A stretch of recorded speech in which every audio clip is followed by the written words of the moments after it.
La compréhension de ses forces et de ses faiblesses est à la base de toute vraie progression. Pour une communauté unie et forte, Mentalité Pensée vous présente une série de podcasts visant à travailler la conscience de nos frères et sœurs noirs.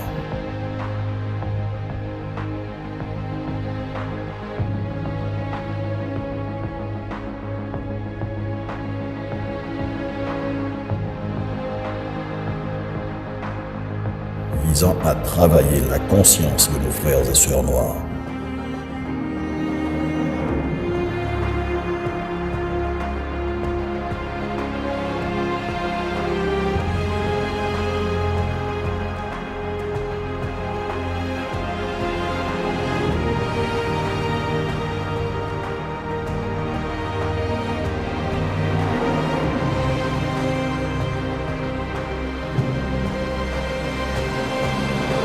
Relevons le défi.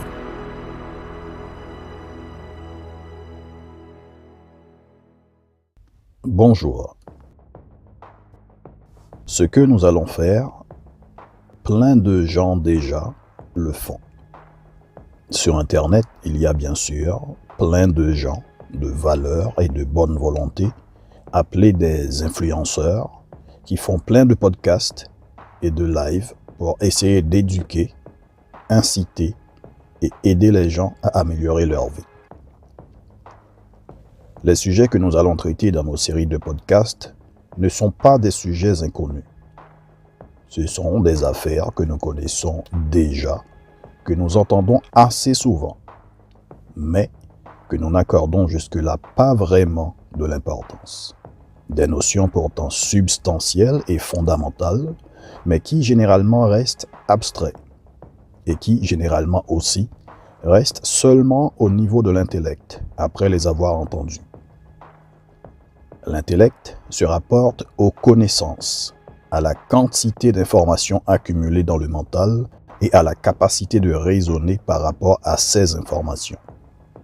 L'intellect a une vue partielle de la réalité. Il participe toutefois à l'intelligence.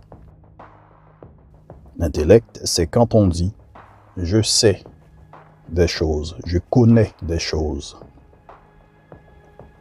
L'intellect est donc une simple accumulation d'informations venant des autres, venant du dehors, et qui sont mémorisées. L'intelligence, elle, est la capacité de répondre à une situation spontanément, dans l'instant présent. La capacité d'aller au-delà, la capacité d'avoir une vue globale d'une situation, d'une réalité. Ce qui fait que dans chaque situation, on peut être intelligent ou ne pas l'être. L'intelligence, c'est une vision pénétrante. C'est une faculté de perception et de discernement qui permet de voir différemment, sans conditionnement, au-delà des traditions, au-delà des coutumes, au-delà des doctrines, au-delà des dogmes et au-delà de l'intellect. Notre but donc est vraiment de faire appel à votre intelligence. Notre but avec nos séries de podcasts est vraiment d'aller au-delà de l'intellect, au-delà du simple fait d'entendre les intervenants parler, mais d'activement toucher l'écoute, de toucher la conscience des gens qui vont les écouter. Il y a une nette différence entre entendre et écouter. Écouter, c'est là que ça se passe.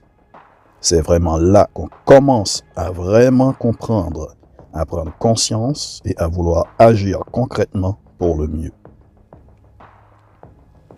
Face au grand flot d'informations, de distractions de toutes sortes, complètement accaparantes et captivantes des réseaux sociaux et des médias, nous espérons que nous serons vraiment à la hauteur de l'objectif visé pour une communauté unie et forte. Au fil des séances, chaque séance durera environ 1 heure, nous aurons divers intervenants de diverses nationalités noires et des experts noirs en neurosciences, économie, psychologie, PNL, croissance personnelle, historiens, etc. Et chaque séance se déroulera autour d'un thème spécifique. Nous vous demandons donc de vous abonner à notre chaîne YouTube pour être informé de la disponibilité de chaque nouvelle séance. Et nous vous demandons de rejoindre la communauté Noir Plus sur Facebook en cliquant sur le lien. Nous sommes et resterons ouverts à toute suggestion, commentaire ou critique constructive dans le respect. Nous vous souhaitons une bonne écoute.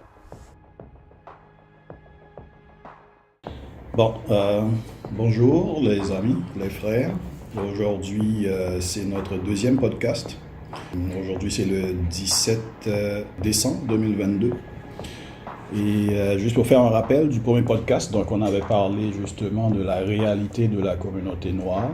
Okay, donc on avait Lino avec nous, on était trois, on avait Lino, on avait Malema et il y avait moi. Aujourd'hui on est encore trois, Lino devait, il a eu un inconvénient, donc il ne pourra pas se présenter. Et aujourd'hui, au lieu de Lino, on a Malik avec nous du Mali. Bonjour. Ça va bien? Oui, très bien, merci. D'accord. Juste pour transition, parce que normalement, aujourd'hui, le sujet qu'on va aborder, c'est plus les forces et les faiblesses de la communauté noire.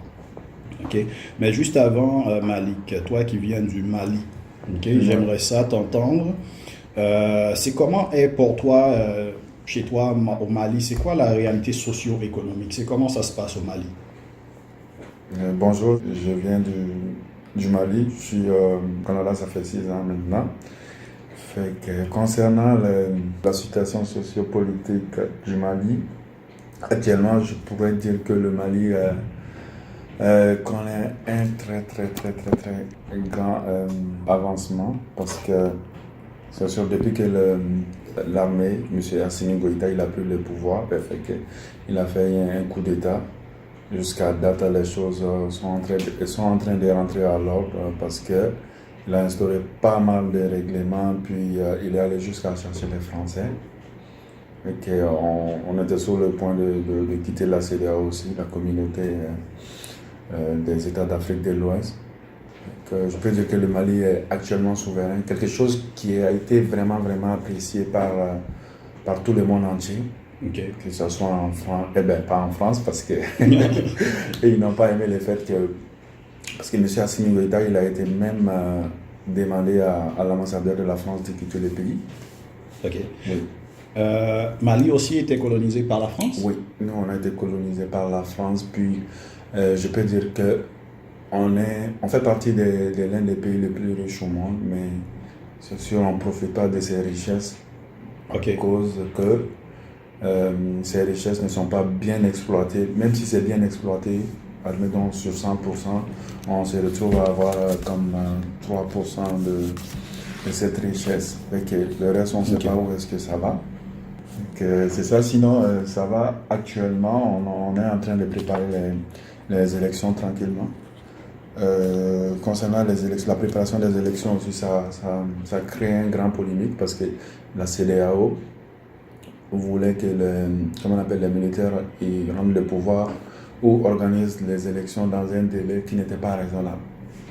Ils sont allés à l'encontre de la CEDEAO, ils ont dit non, on peut pas, le temps que le Mali est actuellement, on ne peut pas, on peut pas organiser des élections. Ils ont demandé plus de temps. Qu'est-ce qui s'est passé? La CEDEAO est allée jusqu'à imposer un embargo sur le Mali. On a fait 6 mois. On ne recevait rien de la part de la Côte d'Ivoire. C'est sûr, nous, on vit beaucoup des denrées alimentaires qui viennent de la Côte d'Ivoire, à locaux, le sucre, de consommation, pas mal de choses. Il y a le Sénégal aussi. Parce que qu'est-ce qui se passe? Le Mali, il ravitaille le Sénégal dans certains sens, c'est-à-dire matière brute. Matière brute, oui. Dans certains matières brutes, comme le Sénégal ils alimentent le Mali aussi. Fait que c'est quelque chose qui a joué. Ah, il y a un échange. Oui, c'est ça. C'est quelque chose qui n'a pas arrangé personne. On a eu beaucoup de soutien de la part de la Russie qui est allé même jusqu'à dire que pour tout besoin, on peut compter sur eux.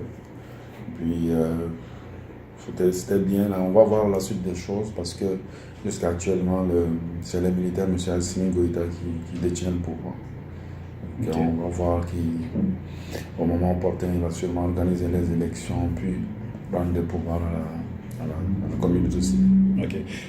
Tu dis, je viens de noter, tu dis que c'est un pays riche. Oui, le Mali est extrêmement riche. La richesse du Mali, il y a l'or. Il y a comme on appelle, le Mali est pratiquement le produit, la production du Mali en matière de riz, ça peut nourrir toute l'Afrique entière. Ah oui? Oui, Ok. le Mali. Mais je peux te dire, là, le riz, là, c'est pas tout le monde qui a accès à ça. C'est pas tout le monde qui peut le manger. Le bon riz qui est produit au Mali, généralement, c'est exporté dans tous les pays du monde entier. Mais Que ce soit... les habitants, les Maliens ne mangent pas ce riz-là. Non, c'est compliqué. Ben, ils peuvent le manger, mais est-ce que ça va être à un prix raisonnable? Ça ne va pas être à un prix raisonnable. Si ça devient cher, la population, parce qu'il faut reconnaître que les riz aussi, il y a plusieurs qualités. Il y a la première qualité, puis il y a une deuxième qualité, puis c'est sûr, pour une famille qui n'a pas un revenu stable ou qui n'a pas assez de revenus, il ne peut pas se permettre d'aller manger la première qualité. Ok. Fait que la première qualité, c'est généralement exporté dans pratiquement tout le monde entier. Là. Ok. Tout le monde entier. On a aussi le coton. On Ok. appelle l'or noir. Le Mali est un très grand producteur du coton. Puis oui, on exporte des mangues, on exporte pas mal de choses, mais les Maliens ne bénéficient pas. C'est quoi le niveau de vie là-bas? Est-ce que, ok, là tu me dis c'est un pays riche, mais là on parle de richesse encore naturelle, c'est Oui, ça? ça c'est naturel. Ok. Mais côté économique, c'est quoi le niveau de vie là-bas? Côté économique, je dis, on a beaucoup de commerçants, puis je peux dire que c'est la raison du plus fort en quelque sorte. Que ce soit, comment on appelle, côté travail, que ce soit, c'est sûr, comme partout ailleurs, ça prend quelqu'un pour peut-être te référer ou bien te parrainer. Okay. Ouais, c'est ça. Puis, mon père, il est directeur de cette entreprise. On ne le regarde pas souvent. Est-ce qu'il est capable de faire un job, comme on dit ici? Mais ça va être plus, je vais l'insérer ici, que ce soit dans l'armée, dans tous les domaines. Ce qui fait que les gens qui viennent d'une famille pauvre, si tu n'as pas d'aide, tu vas rester pauvre. Toute la vie. Toute la vie.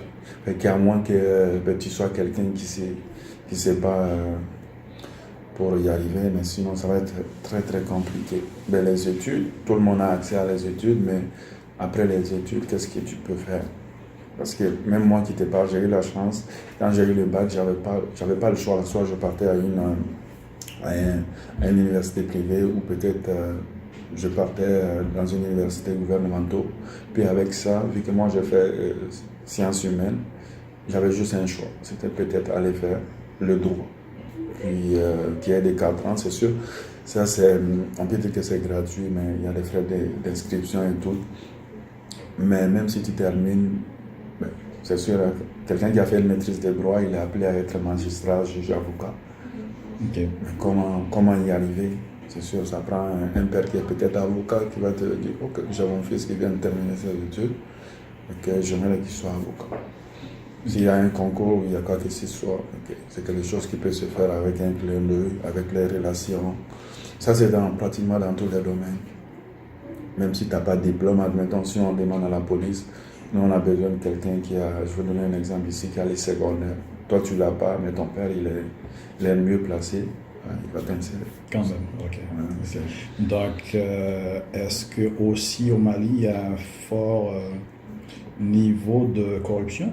Oui. Okay. Oui, sur 100%, je dirais c'est 80%. Tu peux te procurer tout là, tu peux avoir tout ce que tu veux là, moyennant de l'argent, que ce soit dans les administrations et tout là.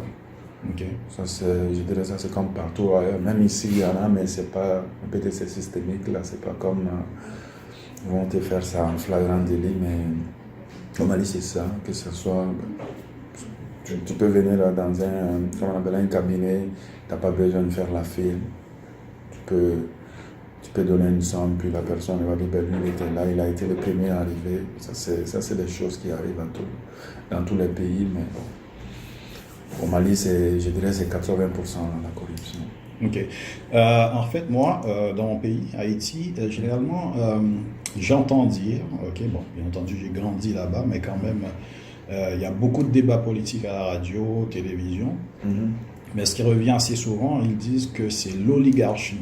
Okay. À cause de l'oligarchie qui cause que le pays fonctionne mal, donc ils ont la même mise sur l'économie, tout ça. Est-ce qu'au Mali, c'est la même affaire? Oui, c'est pire au Mali. C'est pire au Mali. Parce que, écoute, quand les jeunes ils n'ont pas d'emploi, ils n'ont pas de... Comment on appelle? Ils rêvent de la belle vie, ils voient des choses à la télé, ils voient... c'est sûr, qu'est-ce qu'ils vont faire? Soit ils vont essayer de s'en sortir par tous les moyens, ce qui va amener l'insécurité partout, ou peut-être la corruption, ça existe partout au Mali. Tout ce que tu veux là, tu peux l'avoir. Si tu veux te procurer un acte de mariage qui n'est pas, comment dirais-je, un acte de mariage sans être marié, tu peux l'avoir. Okay. Acte de décès, si tu en as besoin, tu peux l'avoir. C'est comme ça, c'est des trucs, c'est pas contrôlé là, c'est pas contrôlé par les gouvernements, puis c'est comme ça fonctionne. Ok, mais qu'est-ce que les habitants, je suppose que de même que là, ok, tu sais ce qui se passe, je suppose que les habitants aussi là-bas savent ce qui se passe. Tout le monde est au courant de cette affaire parce que nous on a été nés dans ce sens, on va grandir comme ça. Puis je me rappelle, c'est sûr, il y a des personnes qui ont eu la chance de venir étudier ici, puis quand ils retournent en Afrique, puis, par exemple s'ils deviennent directeurs ou quoi que ce soit, qu'est-ce qui se passe? Ils vont instaurer le système qu'on a ici. C'est sûr, ici, je ne dirais pas qu'il n'y a pas de corruption, mais c'est rare. Là. Admettons, quelqu'un qui vient, qui est directeur, il dit, OK, tout ce qui est corruption, je ne veux pas le voir. Tu ne vas pas durer dans cette entreprise. Okay, donc, c'est devenu un mode de vie. C'est accepté. C'est accepté. Puis, même si tu veux lutter contre ça, je pense que tu vas perdre ta place. Okay. C'est comme ça fonctionne. Et côté sécurité, insécurité, comment ça se passe? Ça commence à être grandissant parce que, écoute, c'est vraiment dangereux actuellement. Ça fait les deux. C'est sûr, avant les coups d'État de notre ancien président, comment on appelle, Amadou Hassan Ogo, il n'y avait pas beaucoup d'insécurité parce que tu pouvais te promener sans rien. Mais maintenant, qu'est-ce qui se passe? C'est parce qu'au Mali, on a beaucoup de motocyclistes, c'est-à-dire les motos. Sur les motos, tu n'es pas protégé. Qu'est-ce qui se passe maintenant? Les jeunes se retrouvent, ils n'ont pas d'emploi, ils rêvent d'avoir cette vie, de sortir au club, de profiter, sortir avec les belles femmes. Ça demande les moyens. S'ils n'ont pas ces moyens, qu'est-ce qu'ils vont faire? Ils vont se cangouler, peut-être ils vont tirer sur quelqu'un qui est sur sa moto, moyennant peut-être un montant qui n'est même pas cher, mais il s'en fout. Qu'il meure ou qu'il se blesse et il veut juste peut-être aller faire la fête ou autre chose. Okay. En fait, la façon que tu l'as expliqué là, si je t'expliquais la réalité de mon pays, ça serait la même affaire. Et je suppose Malema aussi, tu l'as expliqué dernièrement, c'était la même affaire. Et Lino l'a expliqué dernièrement, c'était la même affaire. Okay? Donc jusqu'à présent, là, on parle de la même réalité, quel que soit le pays. De ce côté, on s'entend que c'est vraiment la même réalité. Maintenant, pour revenir à notre... je ne sais pas si tu voulais ajouter quelque chose, Malema? Okay. Pour revenir à notre sujet du jour, les forces et les faiblesses de la communauté noire. En fait, moi, j'ai fait un petit devoir ce matin. Vraiment, j'essayais de voir d'un côté, c'est quoi vraiment les forces de la communauté noire, c'est quoi les faiblesses. Okay? Et je l'ai déjà répété, je le répète toujours, c'est que l'objectif justement du podcast, c'est vraiment de sensibiliser nos frères et sœurs qui vont écouter pour les aider à progresser. Parce que Je suppose que toi, tu as quitté ton pays, Malema, moi et tant d'autres ont quitté, c'est parce qu'ils veulent progresser, tu vois. Et je pense que non seulement ils veulent progresser individuellement, et ils aimeraient aussi voir la communauté progresser. Parce que quand ils parlent, quand tu entends la radio, à la télévision qu'ils parlent, ils disent du mal de la communauté noire, de noirs, qu'on le veuille ou pas, on se sent quand même touché, tu vois. Donc, pour progresser, il n'y a pas à sortir de là, c'est que ça prend de travailler sur les forces, ça prend de travailler surtout aussi sur les faiblesses. Donc c'est pour ça qu'aujourd'hui, le but justement c'est de voir, on va essayer de voir c'est quoi, chacun a son opinion bien sûr, ok, on respecte ça, on va essayer de voir c'est quoi les forces, c'est quoi les faiblesses. Donc, peut-être la manière que je vois, que je pense que ça se passe, peut-être que c'est pas comme ça. Donc, au choc des idées, j'arrive la lumière, on va voir ça ensemble. Bon, je vais, Malema, je vais commencer avec toi. Okay. Selon toi, c'est quoi? On va commencer avec les forces. D'abord, on va voir les forces à tour de rôle. C'est quoi les forces? Et ensuite, on y va pour les faiblesses. Selon toi, c'est quoi, si on prend globalement, okay, si on prend quel que soit le pays, là, okay, selon toi, c'est quoi les forces de la communauté noire? Sur ce qu'on peut compter vraiment. D'abord, bonjour à tout le monde, notamment ceux qui nous écoutent. Moi, je vais essayer de... Bon, je dis globalement, mais notre réalité est canadienne, québécoise, mais mondiale aussi. Mais je comprends quand tu dis globalement. Globalement, je vais juste parler de forces, okay, qui aujourd'hui, je pense, peuvent nous permettre en tant que Noirs de capitaliser là-dessus. La première, c'est vraiment la résilience de l'homme ou la communauté noire. Pourquoi je dis la résilience? Pourquoi j'ai choisi la résilience? C'est qu'il ne faut pas qu'on perde de vue que le monde aujourd'hui, quel que soit le continent et quels que soient les systèmes de pouvoir créés par l'homme, il est sous le contrôle du système capitaliste. C'est le système capitaliste qui domine aujourd'hui, pas seulement l'économie, il domine quasiment tout, même la culture. Or, ce système-là, c'est lui qui nous a mis sous l'esclavage. Okay. C'est-à-dire que avant le capitalisme, on avait des sociétés, en tout cas, la civilisation noire existait, elle était vraiment très prospère, et puis le système là est arrivé et il nous a écrasés pour nous dominer. On ne va pas revenir sur l'esclavage, ce qu'ils nous ont fait, mais c'est le système qui nous a écrasés et qui domine jusqu'à aujourd'hui. Okay. Et qu'est-ce qu'on peut conclure? Par rapport à d'autres qui ont presque été génocidés, hein? Je prends le cas d'Haïti, qui était une terre d'Indiens, et puis on a génocidé les Indiens pour emmener l'homme noir. Nous, le fait noir, nous sommes encore là. Et nous sommes peut-être à genoux, les deux genoux sont peut-être à terre, mais nous ne sommes pas couchés ou nous n'avons pas disparu. Ça, c'est parce que nous avons une force en nous. Hein? Si je prends tous les mécanismes de la domination capitaliste à travers les modèles économiques, à travers les programmes d'ajustement structurel, à travers les valeurs sociales, nous sommes toujours là. Ça, c'est déjà une force. Et il faut en prendre conscience. Ouais. De quelle manière? Mais comment est-ce qu'on résiste? Parce que parfois on résiste, ou parfois on surmonte, sans même se demander, mais comment on fait? Parce qu'il y a d'autres qui ont été sous cette pression-là et qui ont disparu. Carrément. Ouais. Carrément. Or, nous sommes là. Nous sommes toujours là. On a toujours une voix. On marche toujours.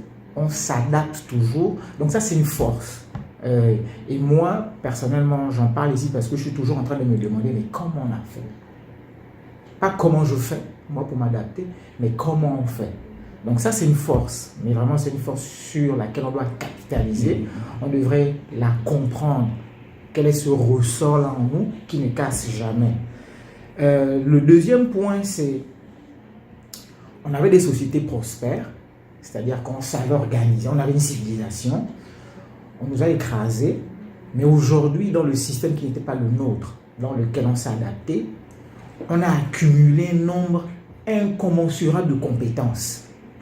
J'ai envie de dire, qu'est-ce que l'homme noir ne peut pas faire aujourd'hui, hein?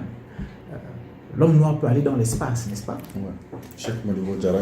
On peut aller dans l'espace. On a eu... Bon, Hollywood, on a fait un film il n'y a pas longtemps où on a vu que au sein même de la NASA, c'était des femmes noires qui ont travaillé. Qui calculaient, je crois. Oui, c'était des femmes noires. Qu'est-ce que je veux dire par là? C'est qu'il n'y a pas de limite. Aujourd'hui, le système capitaliste, moi j'ai un peu de difficulté avec ce système parce que c'est le système qui a écrasé mes ancêtres et qui continue à nous écraser. Aujourd'hui, on le maîtrise, on le contrôle dans le sens que si tu t'en vas en Afrique, mais tu vas voir que les systèmes politiques, en général, ce sont des systèmes libéraux. Ils sont libéraux. Ils n'ont rien créé d'autre. Ils sont libéraux. Ils font ce que le maître leur a bien appris à faire. Bon, on fonctionne là-dedans. Okay. Le point ici, c'est que les compétences qui nous ont dominés hier, on les maîtrise aujourd'hui. La société qu'on nous impose, on la maîtrise aujourd'hui à travers les sciences humaines, à travers les sciences pures, à travers la pensée, à travers la technologie, tout ça. On est capable de le faire parce qu'on a des avocats, des ingénieurs, des hommes d'affaires, des pilotes. Je pense que la seule chose qui nous manque, non, il ne nous manque pas, je pense qu'on a des pilotes de véhicules spatiaux noirs aussi. Donc, on a emmagasiner toutes les connaissances ou les compétences sur cette terre-là que le dominateur qui nous disait qu'on ne pouvait pas être ça, aujourd'hui en 2022, on l'est. Donc c'est vraiment ces deux points-là que moi je veux apporter aujourd'hui à la conversation, c'est-à-dire la résilience, le ressort qui ne casse jamais, en tout cas jusqu'à maintenant il n'a pas cassé, et puis toute cette panoplie de compétences que nous avons accumulées et que nous maîtrisons, veut pas. Après, comment on utilise ça c'est peut-être quelque chose qu'on va développer dans la conversation, mais ça c'est mes deux points par rapport à la force. Ok. Voilà. Okay. En fait, je te rejoins parce que justement, comme je te l'ai dit ce matin, je réfléchissais en ce sens, c'est quoi les forces de la communauté noire? Et je te rejoins parce que ce que j'ai noté en premier, c'était l'intelligence. Okay. On parle des Chinois, des Américains, des Européens, tout autre. Tout ce qu'on retrouve chez eux, on les retrouve aussi dans notre communauté, comme tu dis, comme tu l'as si bien dit. Là. Et ensuite, la créativité. Je pense que chez nous aussi, il y a une forte créativité. Sauf que là, je mets entre guillemets, est-ce que... parce qu'il y a la créativité en termes concrets. Donc, on invente, on fait des choses concrètement. Il y a la créativité artistique. Là, je le mets entre guillemets, mais je sais côté artistique, la communauté noire, on est très créatif là-dedans.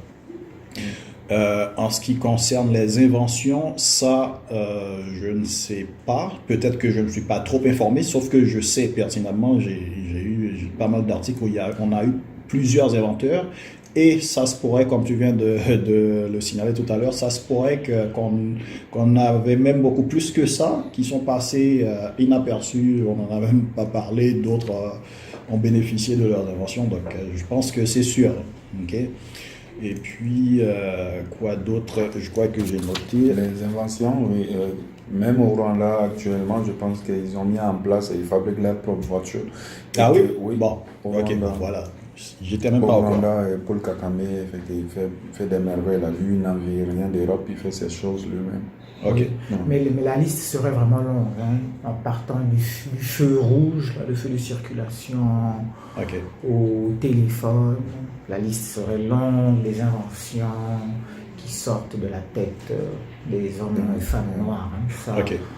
Moi, je ne vais pas faire la liste là ici parce que je ne vais pas toujours donner l'impression de démontrer ici qu'on est capable, parce que moi je fais partie de ceux qui assument ce que nous sommes. Nous ne sommes pas moins que les autres, mais la liste serait vraiment longue. Okay.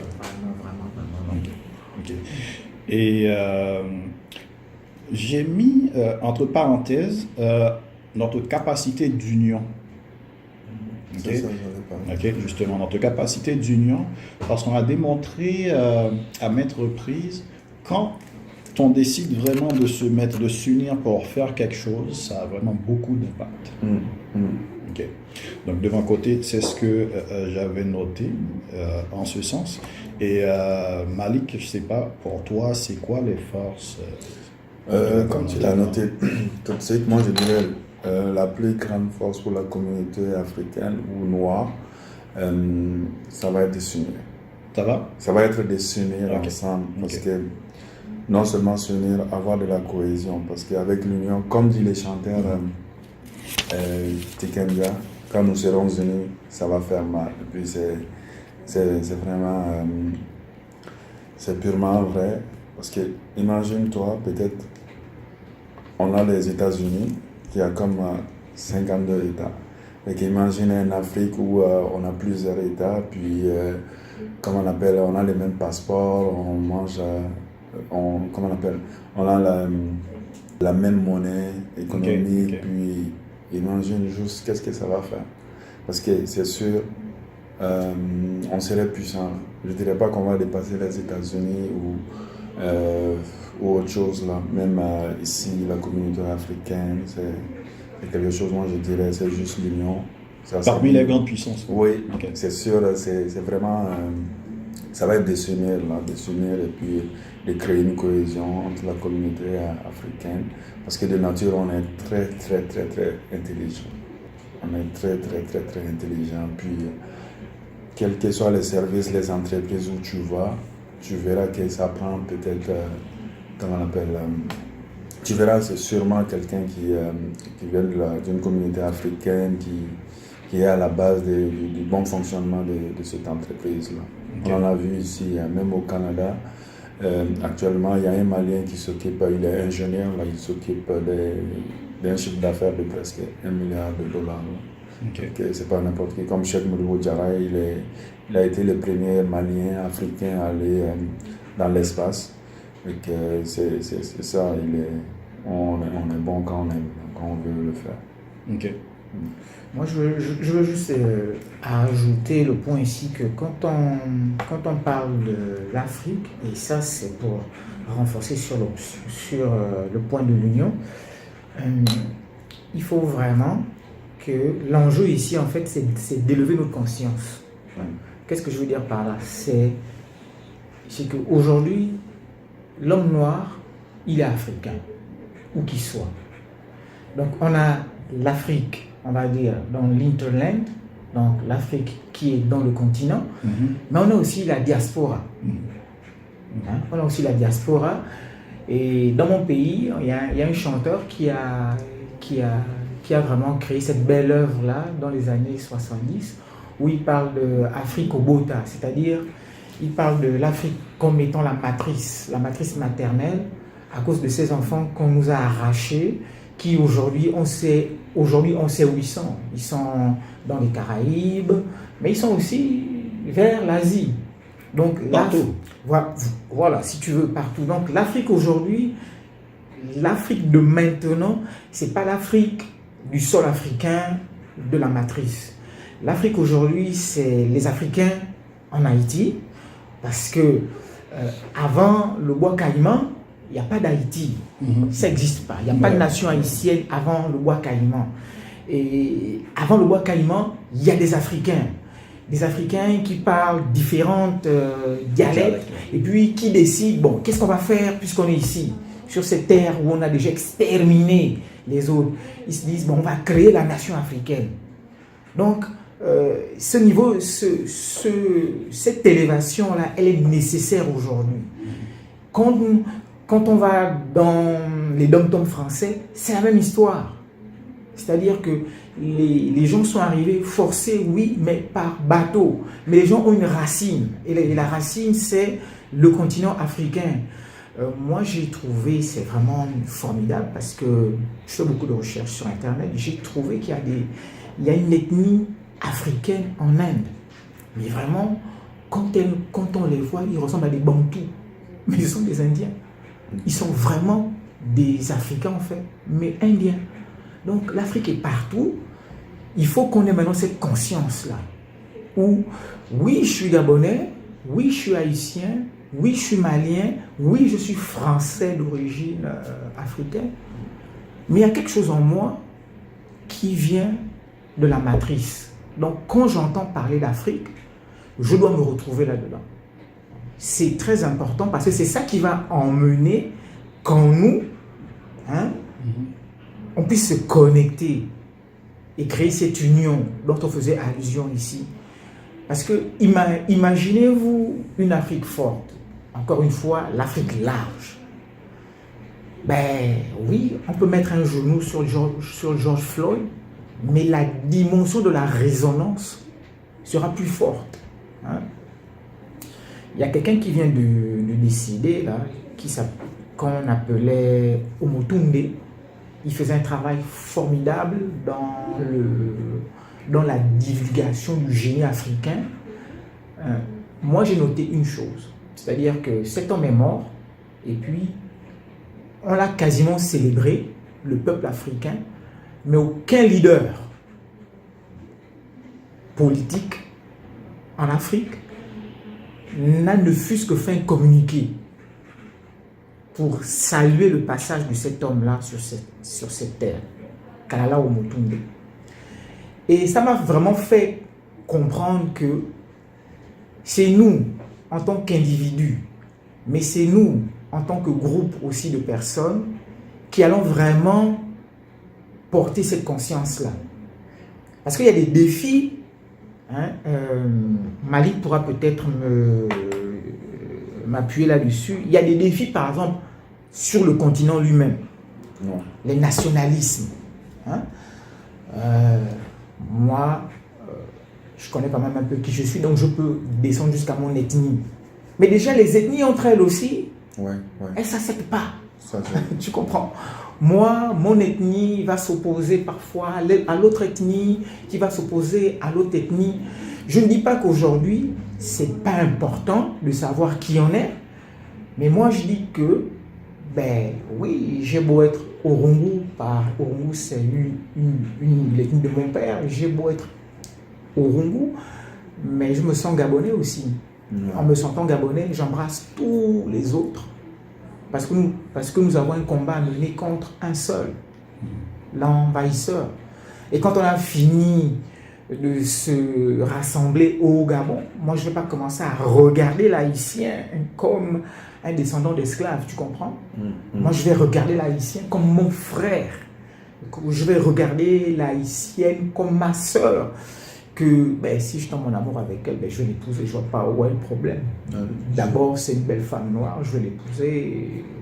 Et puis, bon, je connais un peu l'histoire aussi. C'est-à-dire que, comme je le disais, Haïti pour moi, c'est quoi? Haïti pour moi, c'est une union. Avant Haïti, c'est des Africains qui, après le bois caïman, ont fait la cérémonie qui a déchiré leur esprit pour créer la nation. Le Malien, la Malienne, c'est mon frère. C'est ma soeur. Que je sois à Paris ou à Tokyo, quand je vois un Africain ou une Africaine, c'est mon frère. Et moi, c'est à ce niveau que je raisonne maintenant.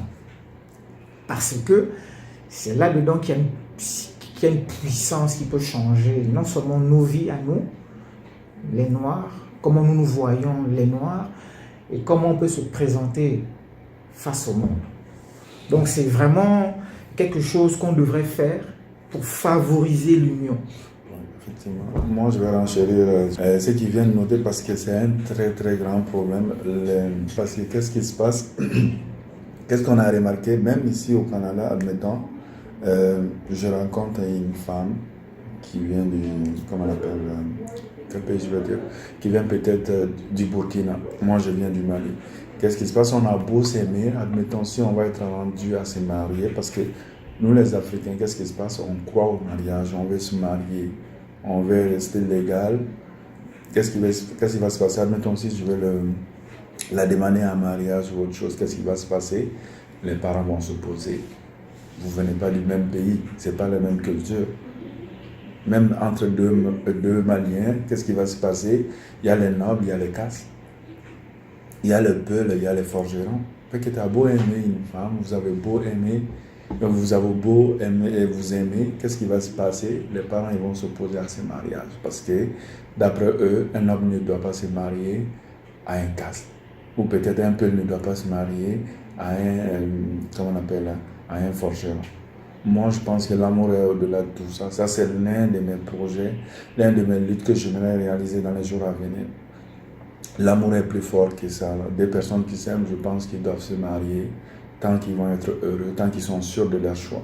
Mais pas aller imposer, tu ne peux pas marier celle-là ou tu ne peux pas marier celui-là parce qu'il est noble ou il est chrétien, il est musulman, côté religieux. On n'a pas besoin de ça. La communauté africaine n'a pas besoin de ça. La communauté africaine, on a été éduqués avec le plus grand amour. Peut-être on vient d'une famille où il y a 8 personnes, 7 personnes. C'est cet amour-là que nos mamans donnent à tous ses enfants. C'est cet amour-là que nos papas donnent à tous ses enfants. Ils s'occupent de tout le monde. Mais que moi, je pense, nous, la communauté africaine, cela ne devrait pas être lié. Ok. J'ai une question par rapport à ça. Ça me fait penser à quelque chose. Ces ethnies-là, ok? Quand, par exemple, un noir, je sais pas, devient très influent dans le monde, et comment toutes ces ethnies-là voient ce noir-là? Est-ce que ça fait aussi la fierté de toutes les ethnies? Je t'entends parler, et puis je sais pas pourquoi, mais c'est l'événement planétaire qui a captivé, si tu veux, le continent, c'est quand Barack Obama est devenu président des États-Unis d'Amérique. Il avait 47 ans, beau, vraiment très télégénique, brillant orateur, intellectuel, hein, parce qu'Obama c'est un intellectuel, professeur de droit. Et puis là, le pays qui nous a fait, hein, parce qu'il y a certaines couches africaines qui le ressentent comme ça, le pays qui nous a fait esclaves. Et puis là, on a un de nôtres, après le Luther King, qui est assis au bureau ovale. Est-ce qu'ils vont dire, bon, c'est pas telle ethnie comme nous, donc on s'en fout? Non, là... Ça fait leur fierté aussi. Là, vraiment, dans un cas comme celui-là, si le père d'Obama, parce qu'Obama est africain de par son père, si le père d'Obama était de l'ethnie, la dernière des ethnies, la plus négligée du Kenya, ben là, je peux te garantir que là, ça se met là, on n'en tient plus compte là, parce qu'il est le président des États-Unis d'Amérique. Hein? C'est-à-dire qu'il viendrait faire un rattrapage terrible. D'ailleurs, c'est un peu ce qui se passait quand il est allé une ou deux fois au Kenya. Donc, comment est-ce qu'on le voit? Mais c'est à travers la fierté. Hein? C'est tous les Noirs. C'est comme une belle vengeance là. Hein? Je peux citer Pelé. Pelé aujourd'hui, Pelé le footballeur aujourd'hui en Afrique. Il résonne. En 2022, il résonne encore tel. Hein? Vous allez voir le jour où Pelé va décéder. Parce que Pelé, dans ce sport anglais, là, hein, le football, c'est lui qui a révolutionné le jeu. Il n'y a personne qui a joué comme ça avant lui. Donc là encore, quand on arrive à ces niveaux quasiment mythiques là, ben, c'est là où tout disparaît. Ça transcende. Ouais. Voilà, c'est là où tout disparaît. Donc on ne voit plus l'ethnie, on ne voit plus les travers. Qu'est-ce qu'on voit? On voit un homme noir. Un homme noir qui... On nous voit. Voilà. C'est ça. Voilà. C'est-à-dire que du continent, bon, c'est pas tout le monde qui a accès à ça aussi. Hein. C'est-à-dire qu'il y a tellement de gens qui doivent se battre pour manger, se loger, dormir. À la limite, c'est des préoccupations de ceux-là qui ont le ventre plein, qui ont un toit on va dire, un peu élitiste, là, mais quand même, c'est comme ça que c'est... On ne va jamais parler de leur ethnie, on ne va jamais parler des tares de leur ethnie, on ne va jamais parler des faiblesses de leur ethnie, on va voir la réussite de l'homme noir. C'est comme ça que ça se vit. Après, maintenant, est-ce que le fait que Obama ait été... Il y a quand même eu 2 mandats à la Maison-Blanche, est-ce que ça a changé quelque chose pour le continent africain? Ça, c'est une autre question. Est-ce qu'on va vraiment l'analyser après coup aussi? Bon, tiens, ce monsieur-là qu'on a quelque part adulé parce que le système voulait qu'on l'adule, ben, concrètement, qu'est-ce qu'il a fait? Je ne suis pas en train de dire qu'on attendait que depuis la Maison-Blanche, il prenne des décisions pour améliorer le continent africain. Non, ce n'est pas ce que je dis. Mais le système n'a pas été moins violent, que ce soit aux États-Unis ou qu'à travers le monde, parce qu'on a noirci le président des États-Unis. Voilà. OK. All right. En fait, la façon que ça se déroule, là, je ne sais pas si vous vous en rendez compte, on a même entré dans un peu dans les faiblesses de la communauté noire. Okay. Et de mon côté, en termes de faiblesse, ce que j'ai noté,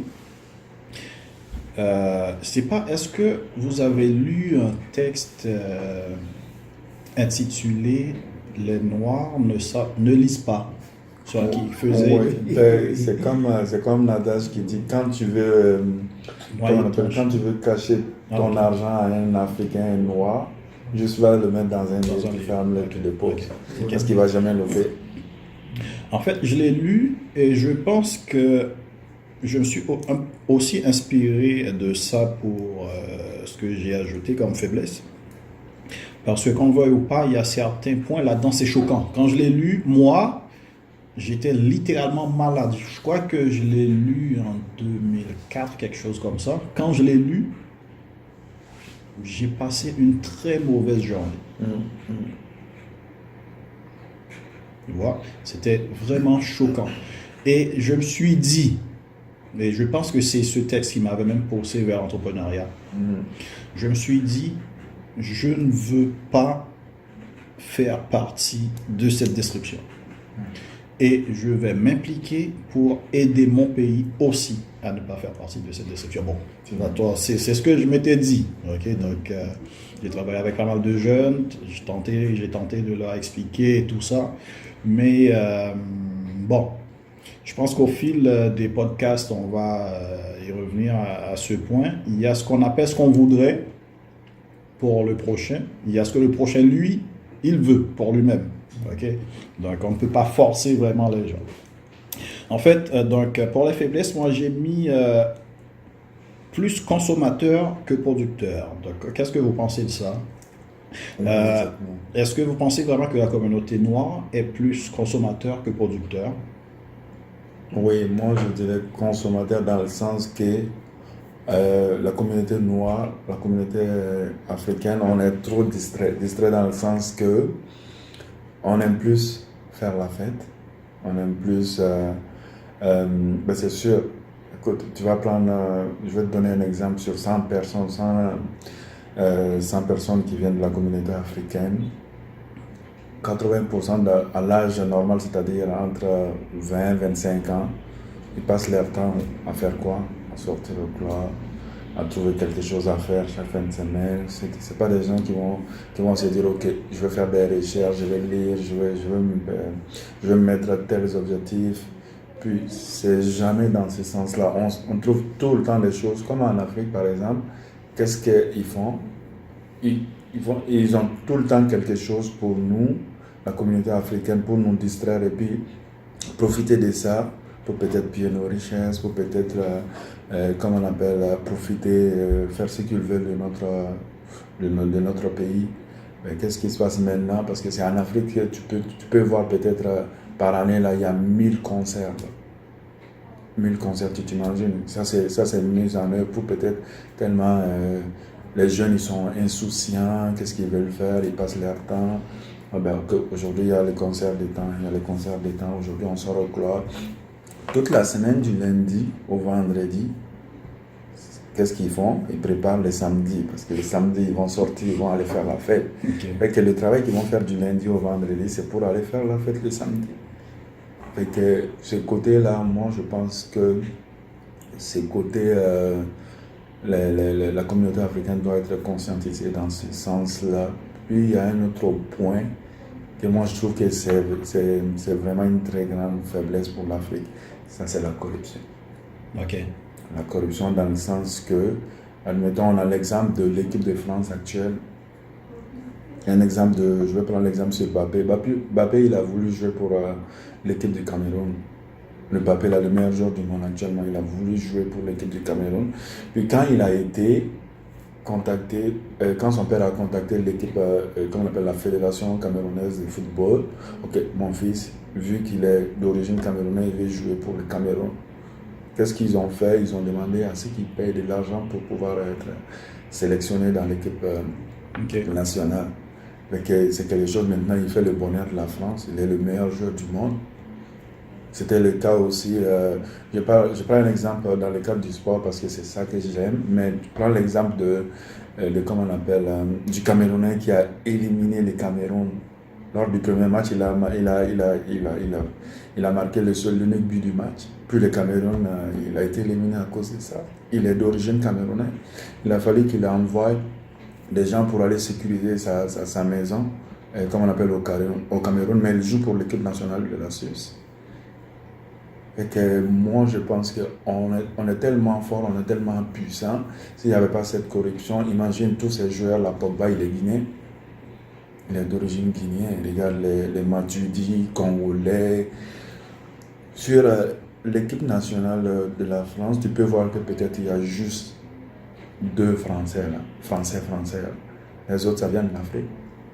Okay. Et qu'est-ce qui va se passer si eux, les joueurs d'origine africaine, ils étaient acceptés sans condition pour venir représenter leur pays? L'Afrique allait être fort. On allait être fort et surpuissant. Okay, c'est des points que moi je trouve que c'est l'une de nos grandes faiblesses. Ok. Et toi, Malina? Moi j'ai conscience de l'environnement dans lequel on opère. Vous allez peut-être trouver que je me répète, mais on vit dans une société libérale, que ce soit ici, j'imagine en Haïti aussi, à travers le nombre de familles qui contrôlent le pays, ou à travers nous, les groupes d'intérêt sociopolitiques qui contrôlent nos pays en Afrique. C'est le système capitaliste ou le système libéral. Il faut l'accepter, ok? La faiblesse que moi je vois présentement, c'est qu'on a de la difficulté à construire notre propre voie, même parfois à l'intérieur de ce système. On a vraiment de la difficulté. Oui, on nous l'impose, oui, le monde fonctionne comme ça aujourd'hui, mais nous, on n'a pas encore réussi à créer notre propre voie à l'intérieur. Par exemple, ce que je vais peut-être dire là va peut-être porter à polémique, mais moi j'aime bien le mouvement aux États-Unis. Je l'aime bien dans le sens que, bon, ils essaient de faire quelque chose. Le Black Lives Matter, ok? Il y a des problématiques qui sont réelles. Hein? Il y a des enjeux qui sont réels. L'enjeu de la violence, l'enjeu de la représentation, même au Québec ici, on le voit aussi. Hein? Ça, c'est réel, ça. Mais la manière de remettre ça en cause, c'est un peu comme s'ils veulent juste s'asseoir à la table du système. Hein? Comme si, bon, si l'Afrique demain, à travers l'Afrique du Sud, bien l'Égypte, avec un siège au Conseil de sécurité des Nations Unies, ça va changer quelque chose. Non, c'est pas ça la voie. C'est pas ça notre voie. Hein? Notre voie, c'est pas d'aller s'asseoir à côté d'eux. Moi, je pense que notre voie, c'est d'abord de faire une introspection sur nous-mêmes. Et ça, on a vraiment de la difficulté à le faire, quel que soit le pays où l'homme africain est. On a vraiment cette difficulté-là à faire l'introspection. Ce qu'on fait, c'est du suivisme. Ce qu'on fait, c'est, oui, bon, on va créer des organismes qui vont nous aider. Oui, mais tu sais, quand la musique a déjà été faite, hein, les danseurs de Michael Jackson, il vient accompagner Michael Jackson sur stage là. Michael Jackson a fait sa chorégraphie. D'abord, il maîtrise sa chorégraphie. Il n'y a personne qui peut danser sa chorégraphie mieux que lui. S'il y a 100 personnes derrière, ben, ils sont là pour l'accompagner. Ils ne peuvent jamais briller plus que Michael Jackson. Parce que c'est lui qui l'a pensé. Je prends cette image-là pour faire comprendre que on danse pour eux. On danse selon leurs règles. On bouge selon leurs règles. On pense selon leurs règles. Alors que nous, mais, nous sommes capables de nous tracer notre voie dans ce système-là. Nous sommes vraiment capables. Et la plus grosse faiblesse, c'est que mais jamais jusqu'à aujourd'hui, on a vu que ce soit un groupe, des hommes, oui, qui ont essayé, mais l'homme noir en tant que groupe organisé, non. On n'a pas encore construit notre propre voie dans ce système-là. Or, il le faut. Il faut qu'on construise notre voie. Il faut que notre voix se fasse entendre. Et elle n'est pas obligée de se faire entendre d'abord au niveau mondial. D'abord dans les communautés à San Francisco, les communautés à Montréal, les communautés au Canada, les communautés sur le continent même, où les pistes de solutions parfois sont étouffées par l'élite. Parce qu'il ne faut pas oublier que l'élite, je pense que l'élite africaine est l'élite la plus occidentalisée, quel que soit le pays où elle se trouve. Donc, c'est ça. Il faut qu'on construise notre voie. C'est très important. Il faut qu'on commence à comprendre que là où on est, quel que soit le fuseau horaire, quel que soit le pays qui nous accueille, si on danse comme eux, les choses vont se répéter année après année. On peut bien pleurer après le profilage racial que moi j'ai subi quand j'étais ici, puis que mon enfant va subir. Qu'est-ce qu'on a fait en une génération? On peut bien pleurer contre la représentation. Oui, mais qu'est-ce qu'on a fait pour qu'on soit plus représenté? Valorisé aussi. Oui, qu'est-ce qu'on a fait? Parce que autour, les autres s'organisent. Moi, quand j'étais au lycée, les cours de géographie, c'était les dragons asiatiques. Aujourd'hui, ça fait longtemps que j'ai fini l'école, on n'est plus aux dragons asiatiques, on est à l'Asie qui domine. Quand l'Asie est assis à la table, t'es mieux de les écouter. Et nous, on est où par rapport à ça? Nous, dans les sociétés dans lesquelles nous vivons, par exemple, on peut être au Canada ou dans nos pays d'origine, quelle est notre propre voie à nous?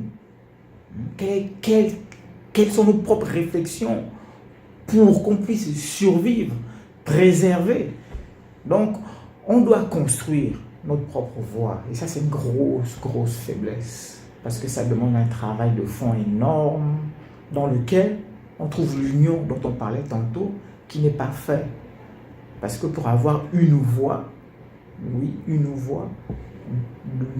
à partir des fondamentaux, il faut d'abord se retrouver, il faut d'abord se parler. La coopération. Oui, il faut se retrouver, parce qu'on vit tous les mêmes choses. Après, il faut se parler. Donc, on se parle pour s'accorder. Et puis après, qu'est-ce qu'on fait? On est ici.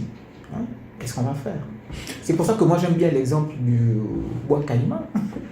Justement, en fait, moi par rapport à ça, à l'indépendance d'Haïti, moi je dis souvent que je faisais des conférences en Haïti. J'ai travaillé avec pas mal de jeunes, ok. Et en parlant de ça, je me rappelle que je leur expliquais que, là on est jeunes, on veut quitter le pays, on veut aller ailleurs. Pourquoi? On va chercher quoi? On va chercher des opportunités. Et ces opportunités-là qu'on va chercher là-bas, c'est pas comme si ça pousse, c'est pas comme si ça pousse juste comme ça dans la nature. C'est d'autres jeunes comme nous qui créent ces opportunités. Donc, ces opportunités, on se lève tous les jours. On priorise, comme tu as dit tout à l'heure, Malik, On priorise le plaisir. Mais déjà, pour avoir du plaisir, ça prend de l'argent. Et avec le plaisir, on fait quoi? On consomme, on achète ce que d'autres ont fait, ont produit. Donc, si tout le monde, par exemple, ils cherchent de l'emploi, mais si la majorité des jeunes ne veulent même pas créer une entreprise, donc les emplois, les opportunités non plus, il n'y en aura pas dans le pays, tu vois. Donc, comme tu l'as si bien dit, Malema, oui, on doit faire, mais la question maintenant, c'est est-ce que vraiment la communauté, globalement parlant, on ne parle pas de ceux qui font, bien sûr, dans toute exception, il y a des règles, il y en a ceux qui font vraiment, ok? Mais globalement parlant, est-ce que vous diriez que la communauté elle-même veut vraiment augmenter leur progression, augmenter leur valeur, augmenter leur croissance? Parce que si on prend une comparaison, je crois que ça arrive à tout le monde. Parfois, on dort, c'est tellement bon, on ne veut pas se réveiller. Voilà, le rêve. On fait un rêve, c'est tellement bon, on ne veut surtout pas se réveiller. Donc, je ne sais pas, vous, qu'est-ce que vous direz par rapport à ça? Est-ce que vous sentez vraiment que la communauté noire a vraiment la volonté de changer la donne en ce sens? Bon, il faut d'abord réaliser que nous sommes tiraillés. Hein. Qu'est-ce que tu veux dire? Nous sommes tiraillés parce que, par exemple, nous qui sommes des Africains canadiens, hein, on est toujours en deux chaises. On est des Africains, nous sommes des Canadiens, mais en même temps nous sommes des Africains. Tu parlais, je vais prendre l'exemple que tu as cité tantôt. Des jeunes qui veulent s'en aller en exil, venir ici. Mais la première chose qu'ils vont réaliser quand ils vont arriver ici, c'est qu'ils vont jamais oublier le pays. Jamais ils vont oublier leur pays d'origine. Et ça te bouffe de l'énergie. Ça. Parce qu'il faut que tu t'installes. Il faut que tu travailles. Il faut que tu crées. Mais tu es là en train de faire ça, mais une partie de ton énergie vitale est dirigée vers ton pays d'origine. Donc il y a ce tiraillement-là qu'il faut balancer. Et ça peut prendre énormément de temps de balancer ce tiraillement-là. Après, est-ce qu'on a la volonté? Moi, je dis oui qu'on a la volonté aujourd'hui. Mais ce n'est pas tout que d'avoir la volonté. Parce qu'aujourd'hui, Dieu merci, on ne s'informe plus qu'à travers les livres que, je ne sais pas moi, en tout cas, on n'est plus influencé par les idées qu'on voulait nous mettre dans la tête et qui ont parfois été dans nos têtes ou dans la tête de nos parents ou de nos grands-parents pendant des années. Aujourd'hui, l'homme noir, il ne sert plus qu'à aller récolter du coton. Ceux qui récoltent le coton au Mali ou au Gabon aujourd'hui, ben, ils l'ont décidé d'une certaine manière. Et ils sont payés pour. Donc, oui, on veut. Moi, je suis convaincu qu'on veut parce que ben, on comprend que ben, dans ce système-là, est-ce qu'on va toujours être catégorisé comme étant les plus pauvres? Faites l'exercice, vous allez voir. Prenez les hémisphères. Le plus pauvre en Europe, le plus pauvre en Amérique latine, le plus pauvre même en Afrique, là. Le plus pauvre, c'est toujours relié au fait noir sur cette terre. Et moi, de ce que je ressens, et je le ressens pas juste parce que c'est moi, mais c'est que ce soit ici ou que ce soit avec les échanges que j'ai avec le pays, c'est que bon, on prend conscience que le mensonge a assez duré, quoi. Et ça, c'est déjà la première étape. Parce que prendre conscience que le mensonge a assez duré, ça emmène tout de suite de mais qu'est-ce qu'on doit faire? Qu'est-ce qu'on doit faire pour changer les choses? En général, ils vont dire qu'est-ce qu'on doit faire pour changer les choses? Changer la donne. La donne, ça dépend maintenant de où tu es. Par exemple, la donne dans un pays comme le Gabon, c'est changer cette élite corrompue, occidentalisée. Parce qu'elle ne tient pas compte des réalités de la masse populaire. changer la donne au Québec, ça pourrait être, bon, mais qu'est-ce qu'on doit faire pour qu'on nous entende quand on parle? Qu'est-ce qu'on doit faire pour que... Est-ce que, par exemple, on a besoin qu'on nous entende aussi? C'est-à-dire le dominant, est-ce qu'on a besoin qu'il nous entende pour qu'on s'organise et pour qu'on prenne les choses en main, hein? Moi, quand j'entends le Premier ministre du Québec dire que le profilage racial, ça n'existe pas, bon, heureusement que la mairesse de Montréal lui a dit, ben, il est le seul sur cette terre qui ne le sait pas.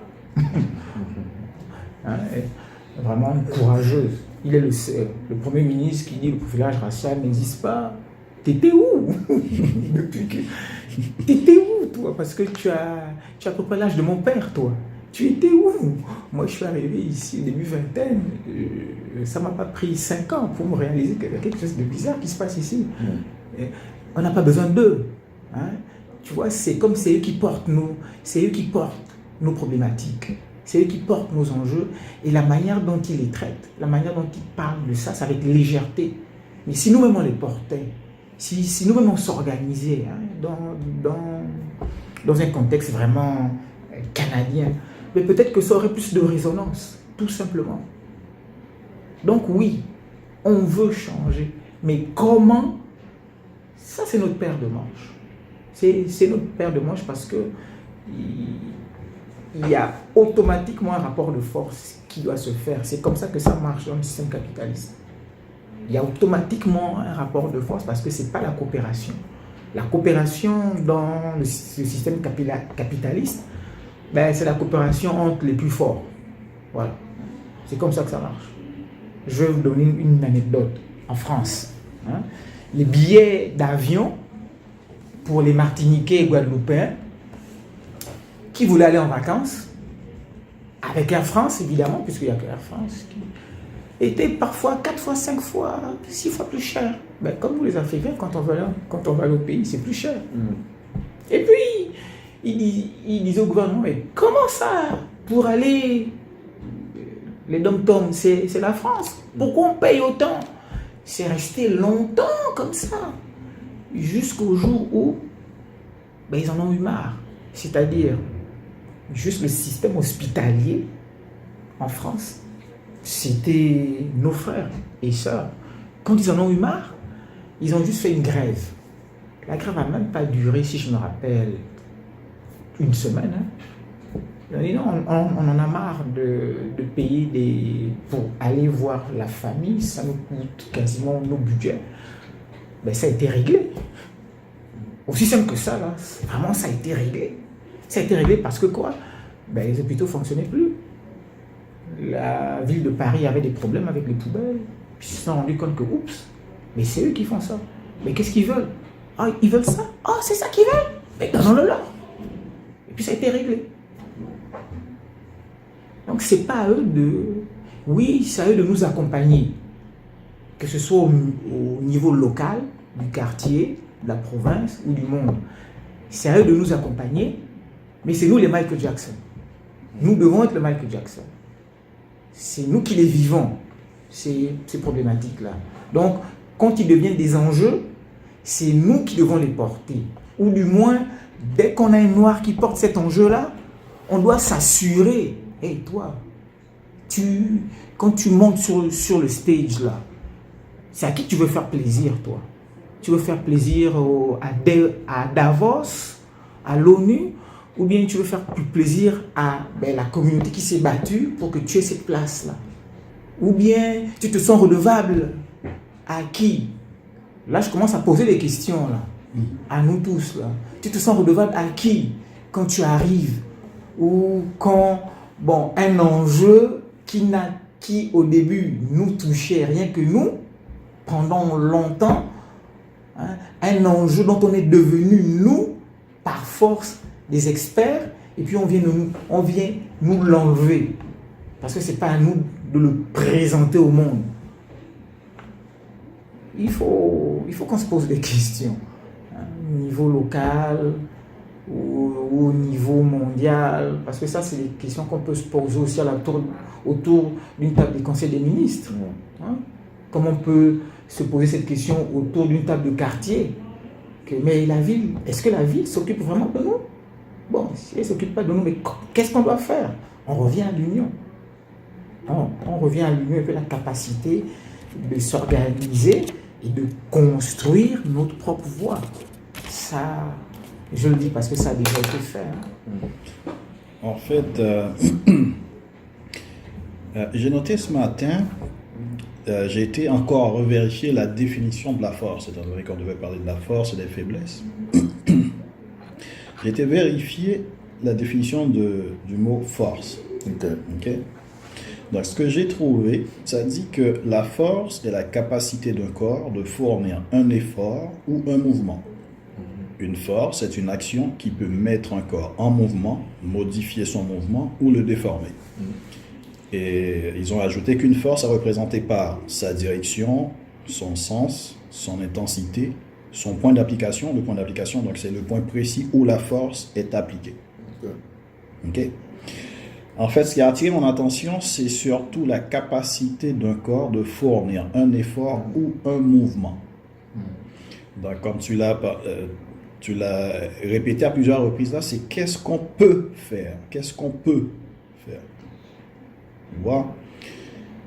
Est-ce que, déjà, tu as demandé, est-ce qu'on doit nous faire entendre pour nous organiser tout à l'heure? Moi, je pense que on devrait commencer par s'organiser pour qu'on puisse être entendu. Tout à fait. Tout à fait. Tu vois? Et Malik aussi l'a dit. Ouais. L'union, l'organisation, je pense que c'est la base. Et c'est la base même. L'homme, biologiquement parlant, c'est l'organisation. Tu vois? De la même manière, c'est l'un des points le plus fondamental qui fait défaut.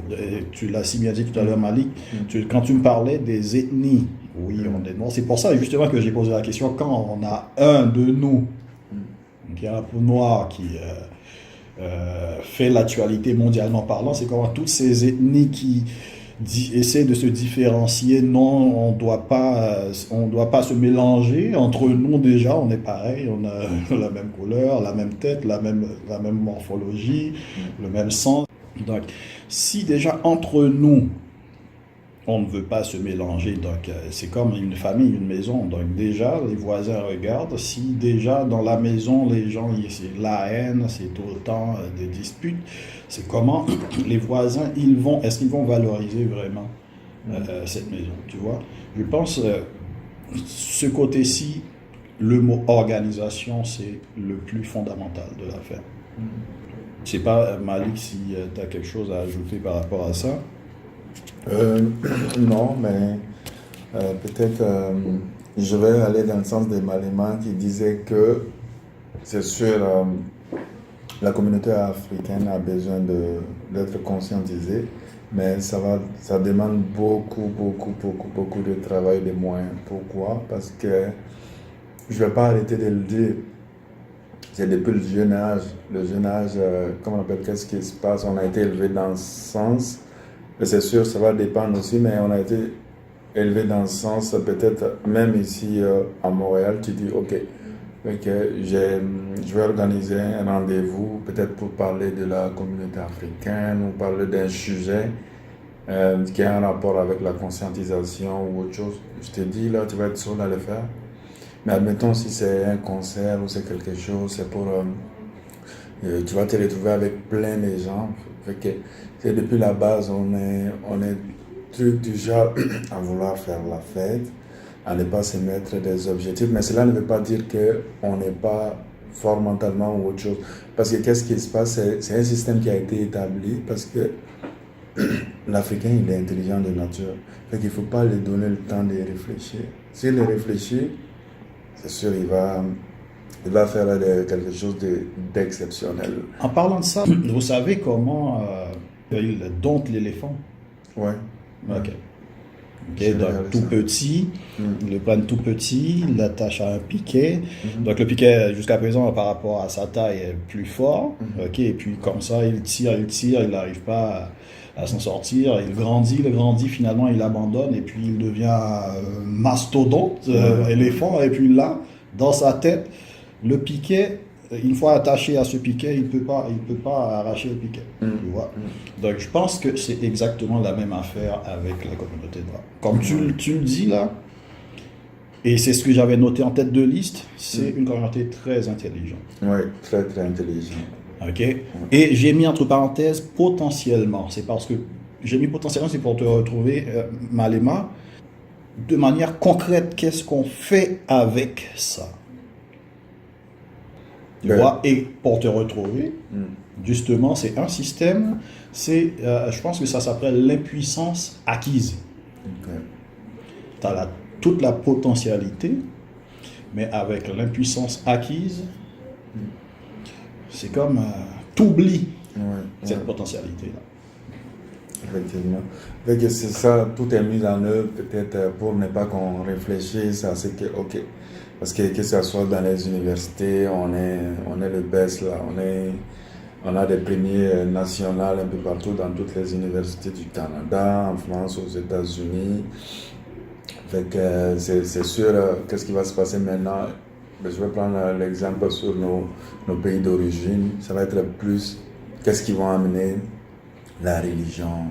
Peut-être, on va être des gens qui sont très croyants. Qu'est-ce qui va se passer? On va passer plus de temps à pratiquer la religion que peut-être de se fixer un objectif ou autre chose, ou peut-être se distraire. On est en mois de décembre là, en Afrique, là, en Afrique, c'est des fêtes partout, là.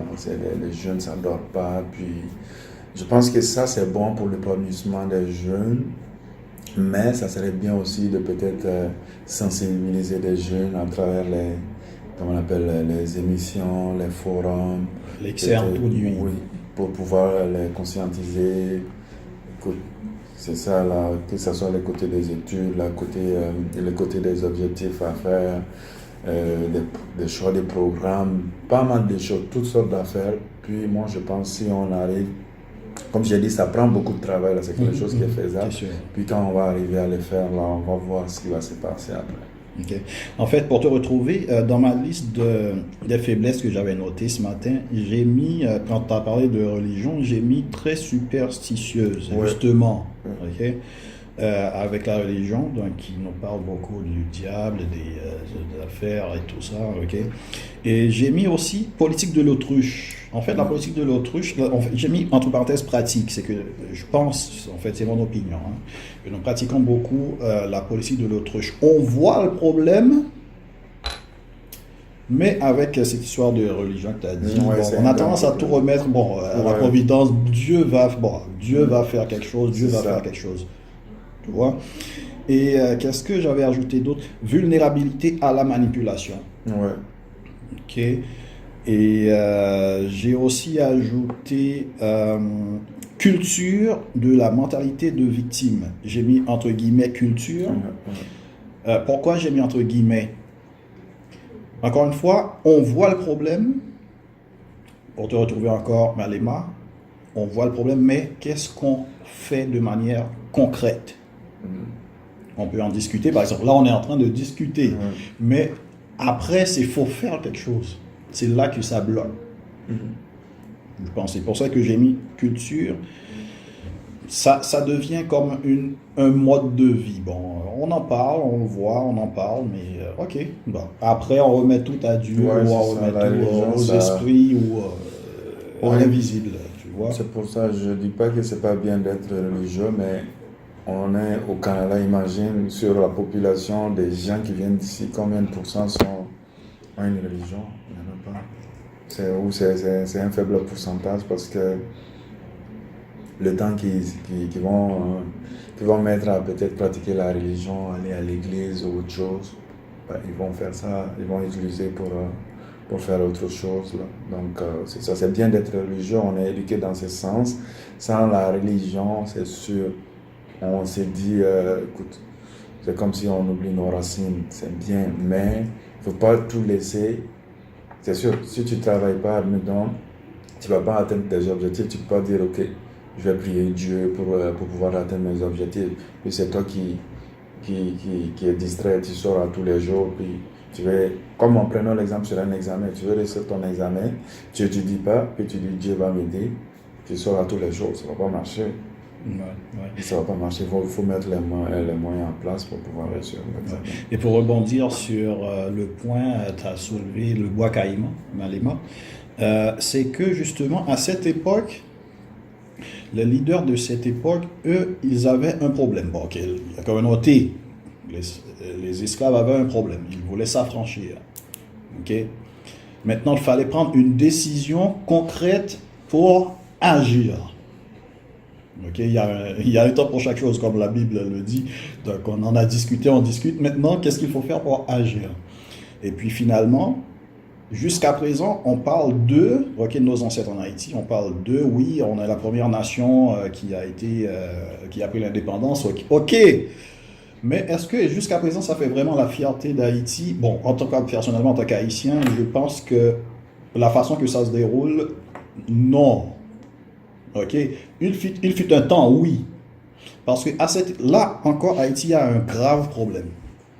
Mais qu'est-ce qui se passe? C'est toujours des débats politiques, télévision, radio, télévision, débat. Tu vois? Eux, les ancêtres, ils ont agi pour résoudre leurs problèmes de l'époque. Maintenant, nous avons nos problèmes à notre époque. On est censé aussi agir pour résoudre nos problèmes. Ceux qui réussissent, regardez bien, ceux qui réussissent, là on parle de quelles que soient les nationalités, quels que soient les domaines, c'est pas des gens qui n'ont pas de problème. C'est des gens qui ont appris à résoudre leurs problèmes. Tu vois? Donc je pense que c'est là que justement, comme on en parle, c'est là encore que ça bloque. Tu vois? Donc là, bien entendu, l'heure touche à sa fin. Je pense qu'on va devoir finir, mais encore une fois, je pense que c'était encore bien, c'est pas pour vous. Okay. Super. Je pense que c'était bien, on a couvert plusieurs points, comme force et faiblesse de la communauté noire. En fait, le prochain sujet, ça sera les causes des faiblesses de la communauté noire. Okay. D'accord? Bon, d'ici là, chers frères, je vous souhaite de passer une bonne soirée. Merci. D'accord.